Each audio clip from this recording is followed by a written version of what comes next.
We're taking a look outside at our El Paseo cam this evening. Not too much going on there. The sun is down. We're cooling off down toward the 60s for most spots around the valley. And of course, we'll continue to cool off during those overnight hours. But the main story for the first part of this upcoming week is that we're warming up. Let's talk about how we get there. Here's your peek at next week. We've got breezy offshore winds. Santa Ana wind pattern continuing to drive in some dry, warm air for us.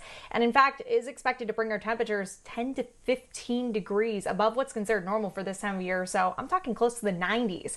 Meanwhile, while we'll warm up pretty quickly, we'll just as quickly cool down. The tail end of this week, we're actually expected to be back below normal for what's typical seasonable temperatures in the mid 70s for this time of year. So a short-lived warm up, but one that I'm sure plenty will get out of. Let's talk about why all this is happening. Of course, it has to do with those upper level air patterns. We're going to continue to watch that ridge of high pressure really peak, that nice yellow slant that you see there as we head into the next couple of days, mostly on Wednesday being the warmest day of this upcoming next week.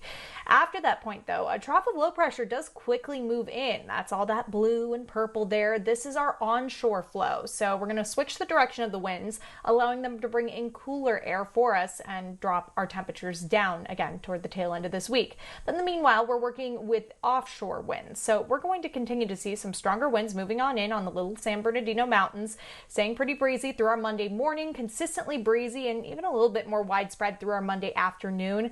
Still holding on to those winds Monday evening, and they'll be present for our most wind-prone spots as we look ahead towards your Tuesday morning. I don't expect these winds to quite reach advisory level, but of course we'll keep you updated if that changes. Just a little bit breezy at times. And they're bringing in that warm air. Tomorrow should be really comfortable in the lower end of the 80s, cooling off to just the low 70s by the time we reach around this time tomorrow.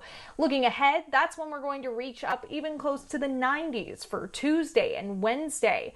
A few more clouds out there as we look toward Thursday, Friday. That's when that trough of low pressure arrives. We could see, maybe, just a little bit of moisture attached to this upcoming system for areas around Southern California. Too soon to say just what that will mean here in the Coachella Valley, so we'll be watching that, but it will mean an increase in winds and some cooler temperatures in the 70s. Bailey's got your sports after the break. You're watching News Channel 3, the Desert's news leader.